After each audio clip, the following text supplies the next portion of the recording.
I've spent all of the love I saved. We were always a losing game. Small town boy in a big arcade. I get addicted to a losing game. Mbona nikatisha bwana? Niambie kwa shida gani? Yaani mume wangu nafurahi hiyo. Habari gani njema hizo? Tofauti na hizi ambazo tunafanya hapa mke wangu lakini. Yaani leo asubuhi nilivyoamka nikajisikia vibaya, nikatapika si nikaenda kupima. Mume wangu na ujauzito. Hebu acha masiala yako basi. Unahisi mimi naanza nikakudanganya mume wangu? Kwa mke wangu unamaanisha kwamba una ujauzito? Ndio, na ujauzito. Hey. Jamani, asante Mungu jamani. Yaani mke wangu nilikuwa najua yani kama ndoa yangu ni ndoa matatizo sana yani. Jamani. Mke wangu, yani sitaki ufanye kazi aina yoyote, nitafanya mwenyewe sasa. Usije kwa matatizo mke wangu. Asante Mungu jamani mke wangu.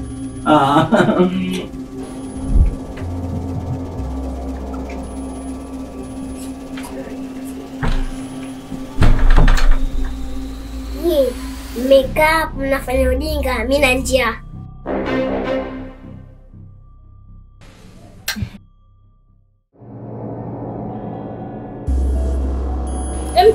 Toka nje nikimaliza mambo yangu nitakuja kukupikia. Toka.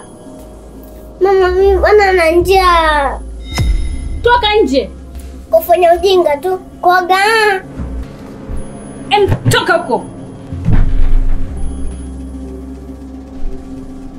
Hivyo unajua mke wangu yani mtoto mimi ningemnasa hata mibao unajua. Samahani mama, huyu ni mtoto tu. Mtoto gani ana majibu ya kijinga kiasi hicho? Mtoto tu msamii. Yana batulona na modi yangu mke wangu. So mlipa kiongo hicho sana. Gucci, Gucci, I could wear my Louis Vuitton, but even with nothing on, but I made you look.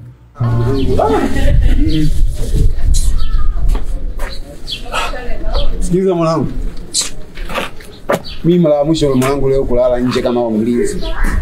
Nimelala nje mwanangu, meno nje kama ngili. Rafiki yangu mwanangu masuala hayo hamna, mimi sijazoea kabisa. Nilazaje nje kama mlinzi? Sikia mwanangu. Alafu wewe ndio mwenyeji hapa kabisa, wewe ndio unakutegemea BM6. Unanilaza nje mwanangu. Bwana hicho kitu mimi sitaki. Sikia mwanangu, wewe unazingua. Wewe mwanaume gani unaogopa mazingira rafiki yangu? Unaogopa kulala nje? Wewe mbona unaniangusha? Afu unaitwa Zewani. Zewani unajua maana yake? Zewani ni mpambanaji, ni mtu ambaye ni namba moja kwa nchi nzima. Maana yake ni mtu ambaye anaweza kuvumilia shida, akavumilia miba, akavumilia mabonde, vichaka, shida ya namna yote anaweza kupambana nayo. Zewani ni mtu ambaye kama mwanajeshi tuseme, mwanajeshi tunajua kari ya mwanajeshi haogopi chochote. Yaani mwanajeshi anapambana na mazingira yoyote anayokutana nayo. Akikutana na adui anapambana naye. Akalala hata kwenye matope, anaweza na analala. Mwanajeshi huwezi amini, mwanajeshi anaweza akalala kwenye speaker hivi, kwenye mdundo, kwenye singeli na bado akapata usingizi. Kwenye mdundo hivi akaweka sikio kwenye speaker kubwa na bado usingizi akaupata mwanajeshi huyo. Sasa acha muuni ndio anaweza kaning'inia kabisa. Sasa muuni gani unashindwa kulala sehemu moja pale? Kumbe mwanangu unanilaza nje, unanipima kama kweli mimi ni Zewani au sio? Sasa sikiliza mwanangu, mimi hao mambo sijazoea. Na hiyo mwisho leo mwanangu kulala nje. Nalalaje nje mwanangu, afu mimi nyumbani kule nimeacha nyumba yangu kubwa tu nzuri tu. Umenikokota mpaka tumefika huku, unanilaza nje mwanangu. Afu nategemea kwamba una ndugu huku. Pengine umenidanganya mwanangu. Unajua sikuamini, sikuelewi yani. Afu una dada yako kabisa, unaniambia kabisa una dada yako. Tumbo moja, afu sipajue kwake. Na maana wewe pajui kwake. Unakuja kunilaza nje mwanangu, kweli? Bwana siwezi bwana. Sikia Venture. Nisikize kwa makini ndugu yangu. Mimi bwana nimekuelewa. Na unajua hivi vitu vinahitaji angalau muda wa kuvitolea ufafanuzi. Unajua kuna kitu kimenikaa muda mrefu, yani nimekiweka private moyoni. Na nimeshindwa kukitoa kwa muda mrefu kwa sababu nitampa nani haya mambo akanielewa. Lakini kwa sababu wewe Venture ni rafiki yangu wa muda mrefu, tunawekeana siri. Acha leo nikwambie tu ukweli. Acha leo nikwambie ukweli, kitu ambacho kinanisibu na kilichonipelekea mpaka haya mambo yanakuwa mengi, tunazunguka. Sisi sio watu wa kuzunguka. Ila kuna kitu ambacho kiko moyoni ndio kinanifanya mimi naendelea kuzunguka, nashindwa kukuambia ukweli. Niambie hicho kitu ni nini? Alafu kumbe unanificha ficha, kumbe una vitu vunguni mwanangu. Umenificha tu tangu kitambo. Hebu niambie hicho kitu ni nini? Sikia Venture. Hapa sio sehemu nzuri sana kuzungumza. Kama unavyoona pukushani za watu wanapita hapa njiani. Kwa hiyo vitu kama hivi vya siri hatuwezi kuongea hapa. Labda tutafute sehemu nzuri ambayo imekaa private, sehemu ya siri ambayo imejibana hivi. Tuongee mambo yote, nikuelezee kinaga ubaga, nikuelezee kuanzia mwanzo mpaka mwisho A to Z. Najua kwa sababu wewe mwanangu utanielewa tu. Hakuna kitakachoharibika. Cha msingi tutafute sehemu eneo zuri la kwenda kuna. Kama ni huku twenzetu hivi. Ya ndio hivyo. Nilijua tu. Sasa tutafute hiyo sehemu. Kwa inakuwaje? Twenzetu hivi. Poa mwanangu, sasa sikiliza. Nielezee kidogo. Usinipite tena mwana. Haina shida, mimi kila kitu nafahamu.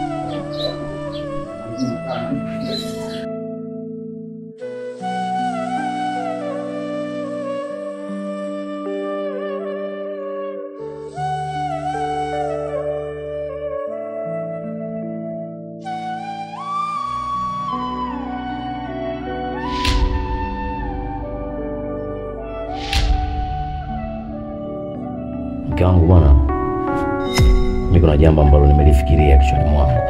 Niambie mume wangu. Siongei hivi labda kwa nia mbaya nikaonekana labda simpendi mtoto ambaye tunaishi naye hapa, hapana. Niambie tu. Lakini mimi wazo langu la kwanza, mke wangu, huyu mtoto ni bora tumrudishe kwao. Tumeshakaa naye hapa toka akiwa mdogo mpaka sasa hivi umri wake ule. Lakini kitu kikubwa ambacho mimi kinanipa wasiwasi na kinachonichanganya, mtoto baby ana nidhamu. Yaani mtoto anaweza kukupa jibu mpaka unamwangani mnase kibao ni muashe. Mwisho wa siku tunaweza kwenda kuozea hata polisi sisi hapa. Na pia sasa hivi mke wangu kuja kutazama wewe mwenyewe tayari umeshapata ujauzito. Na huyo mtoto ametoka kiunoni mwangu mimi.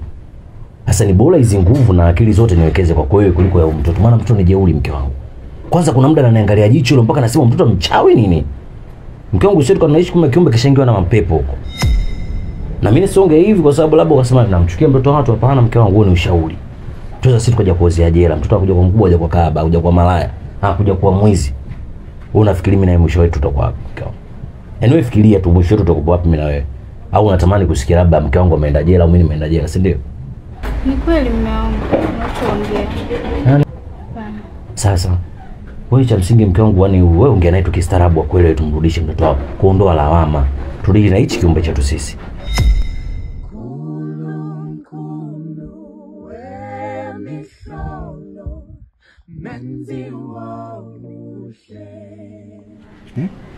So umenificha siku nyingi sana kumbe. Kitu gani hicho? Hebu niambie. Sikia Venja, nikwambie kitu kimoja. Mimi nimekuleta hapa kwa sababu najua ni sehemu ya siri sana. Ni sehemu ambayo hakuna production ya jambo lolote lile, hakuna mtu anayepita pita, kwa hiyo ni sehemu ambayo iko tulivu, iko kimya. Naweza nikakwambia kitu kwa umakini na ukanielewa na ukakishika kweli kweli. Kwa sababu jambo ninalotaka kuliongea hapa ni jambo la siri kweli kweli. Ni jambo ambalo linakaga moyoni tu, simwambii mtu yoyote. Na kuambia wewe kwa sababu wewe ni mtu wangu wa karibu, tena wewe ni zaidi ya ndugu. Umenivumilia kwa mengi na mimi nimekuvumilia kwa mengi. Kwa hiyo ndio maana nataka nikwambie hii siri. Iko hivi. Huyu dadangu ambaye tunampigia simu, ambaye ndo mwenyeji wetu wa huu mji. Kiufupi huyu sio tu dada yangu bali ni mpenzi wangu. Yaani sijakuelewa mwanangu, mpenzi wangu kivipi? Wakati ni dadako. Na maanisha hivi. Ni dadangu kweli, tena dadangu wa damu. Mimi na dadangu tulianzishaga mahusiano. Yaani mimi na yeye tukawa wapenzi. Mimi nikawa mume wake na yeye akawa mke wangu. Yaani tukawa mwili mmoja ikiwa sisi wote ni damu moja. Sio kwamba tumesingiziwa ni damu ya huku labda baba mwingine mama mwingine, hapana, ni baba mmoja mama mmoja. Lakini sisi tukafanya mapenzi. Yaani tukaishi kama mtu na mke wake, mke na mume. Hii ikaleta shida sana. Umeona? Tukaendelea hivyo tukitegemea kwamba ni vitu vya siri tunaweka. Lakini mwisho wa siku dunia haina siri. Alafu pembe la ng'ombe halifichiki. Bahati mbaya, sijui niseme bahati nzuri, dadangu akapata ujauzito. Na ujauzito ni wa kwangu mimi. Manake mtoto ni damu yangu, na damu yangu ni damu ya dada yangu, damu ya ukoo. Umeona bwana? Shida ilipokuja kuanza ni baada ya ukoo kugundua hili swala, kugundua kwamba mimi na dadangu tunaishi pamoja na dadangu ana ujauzito. Alipokuja kujifungua ndio shughuli ilipoanzia. Ukoo wote ukajua, familia zikajua, majirani wakajua kwamba mimi na dadangu tunatembea pamoja. Sijui unanielewa Venture. Naongea kwa sababu hii ni siri ambayo unatakiwa ujue wewe tu peke yako. Baadaye kikao cha familia na ukoo wakakaa, wakaamua kututenga kwa sababu ni laana. Tumesababisha matatizo, tumeshaweka doa katika familia. Haijawahi kutokea hata siku moja ujinga kama huu ukafanyika katika familia yetu. Umeona? Kwa hiyo mimi sura yangu sijui naiweka wapi. Ndicho kilichonifanya mimi nikashindwa kufika lile eneo, kwa sababu huko nilitoka zamani. Umeona? Sasa nikisharudi tu pale wakiniona, maana yake songo mbingo linaanza upya. Maana yake wameona laana, wameona kiumbe cha ajabu, wamemuona shetani, wamemuona ibilisi, wamemuona mtu wa hovyo. Wananichukulia mimi homeless. Sikia nikwambie, mimi nisamee kwa kukufanya wewe kalala nje. Lakini kama simu ya dada ingekuwa imepatikana, haya yote yasingetutokea wala usingelala nje. Maana yake mimi ningemuita pembeni au sehemu nyingine tukakutana, nikaongea naye. Ndio maana nilikwambia pale mwanzo tukikutana naye maana yake nimwambie anipatie pesa kidogo ambayo naweza nikapangisha chumba, na hicho chumba tukakaa mimi na wewe kama tulivyokubaliana, ili mimi nisiweze kufika pale. Yaani nikifika pale nafika kwa kunyatanyata sana. Hiyo ndio sababu imenifanya mimi nazunguka mpaka sasa hivi. Lakini mimi naamini tukimpata tu dadangu kila kitu kinaisha. Hiyo ndio siri niliyokuwa nayo ndugu yangu. Basi sawa mke wangu, wewe kama umenielewa mimi nafurahi pia, na pia nikushukuru kwa kupata mwanamke ambaye ananisikiliza sana. Ni kweli mume wangu ulichoongea kiko sahihi. Unajua kulea mtoto wa mtu ni kazi. Ni kweli kabisa mke wangu, kazi kweli kweli. Mimi mwenyewe nimeona bora tumpeleke tu kwa mama yake. Maana unajua kumpiga mtoto wa mtu hiyo sio nzuri. Haina noma, basi wewe kumpigia haraka kwa sababu hizi lawama. Na baadaye mtoto wako amuoni jangili huko makabo na kana sida tulimwaribu. Wewe piga tu simu mwambie mke wangu. Ngoja nimpigie.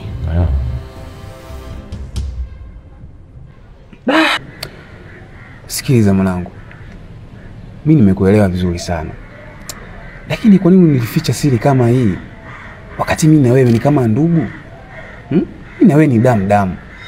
Kwa nini ukanificha siku zote hizo nimekaa na wewe umenificha? Umeshindwa kuniambia.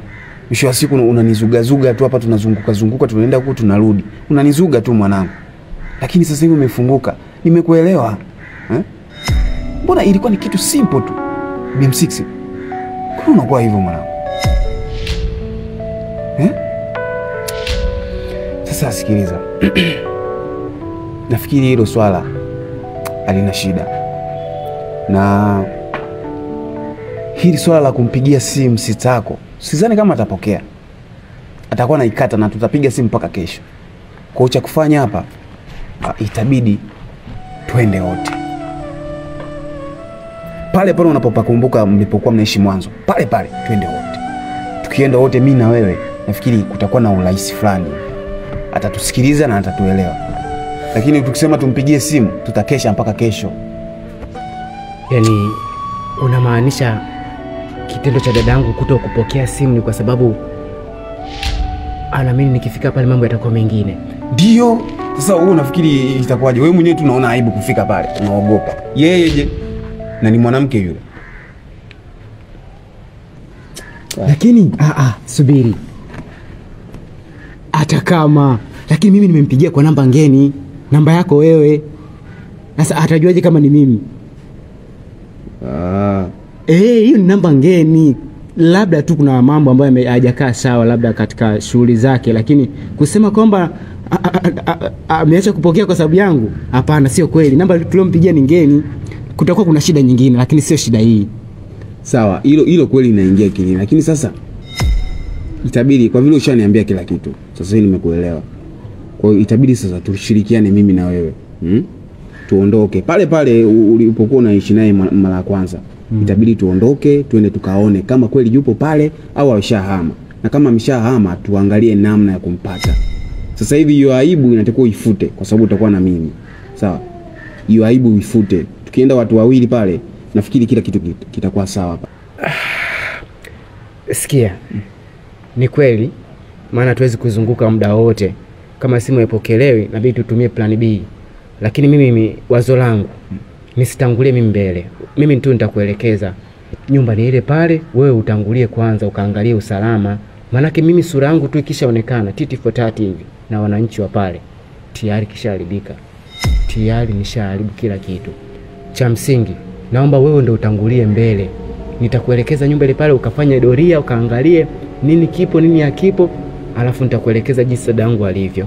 Ukishafika pale angalia mazingira alafu njoo nipe taarifa alafu ndo tunaenda wote. Lakini tukienda wote kichwa hivi huenda tukakamatwa wote. Sasa mwanangu unataka unifanye mimi chambo sasa unitangulize mbele au sio? Sikiliza lakini haijalishi itakuwa unanitanguliza au utaniweka nyuma kivyo vyote vile. Lakini ni ili mradi tufike pale. Tukishafika pale kila kitu kitakuwa sawa. Unielewa BMC? Hilo ndo neno mwanangu kwa sababu hata mimi mwenyewe kumbukumbu zangu namkumbuka sana mwanangu. Yaani sijui anaendeleaje, yaani sijui usalama wake. Natamani na mimi kumuona kwamba hichi ndio kiumbe changu, hichi ndio kiumbe cha BM6. Hii chapa ya BM6. Sema mwanangu kiumbe cha. Natamani kusema haleluya lakini naacha. Natamani kusema haleluya. Natamani kusema haleluya. Nataka kumuona. Hapa ni wapi? Hapa ni wapi? Hapa ni wapi? Hapa ni wapi? Hapa ni wapi? Kule shule nilichapwa kisa Montesi. Alisema mpiga kelele, yeye yuko wapi? Yuko mjini anauza kei pale Mafyati. Maisha yamebadilika, sisemi unafiki. Hapa ni wapi? Hapa ni wapi? Hapa ni wapi? Hapa ni wapi? Ulinyima nsipige chabo leo uko wapi? Yuko kwengenya. Sawa, nitanguliza mimi ninakutanguliza na unaanza kusema mimi siendi sasa. Uendi wapi? Twende bwana. Wewe ndio mwenyewe. Tumekubaliana sasa unanitanguliza nini sasa? Tumekubaliana vizuri.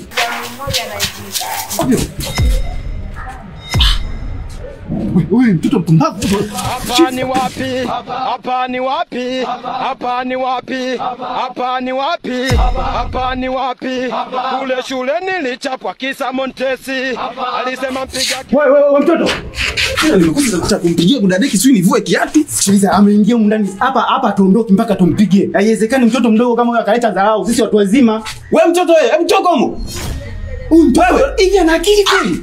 Mtoto anafundisha kwa huyu. Yaani haya matoto ndo baadaye anakuja kuwa wezi. Ndo mtaa wenu. Ndo mtaa nani sasa?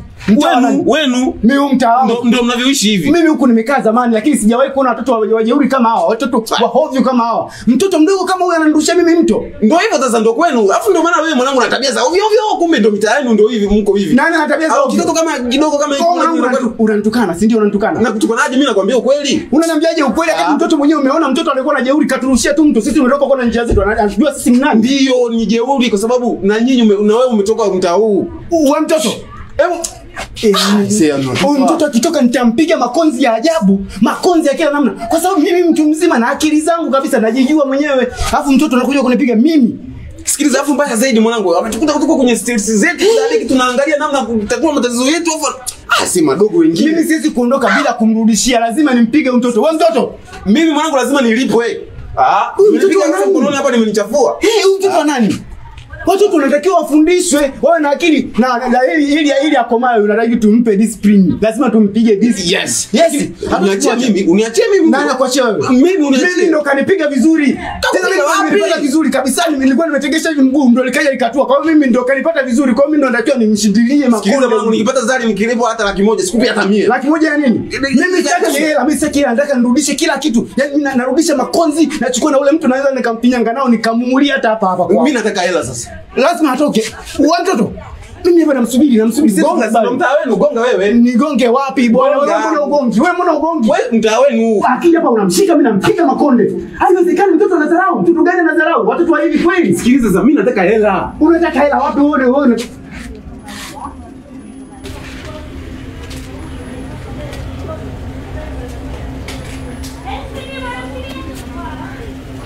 Elia.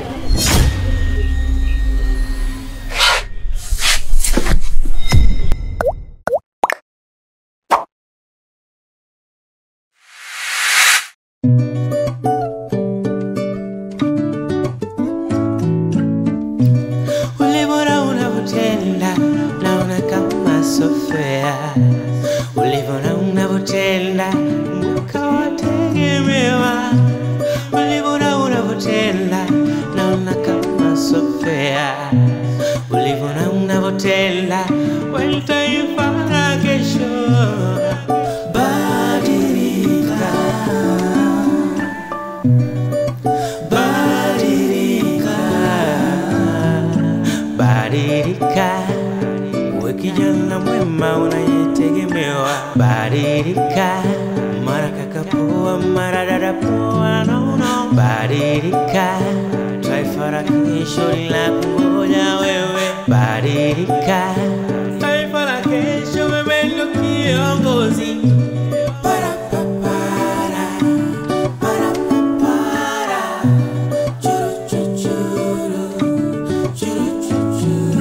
Badilika, elimika, tarabika, fundishika, tana wina, tana hira, tana kina, tana vera. Tryna be the good donor, tryna be the good giver, tryna be the best father, tryna be the good brother.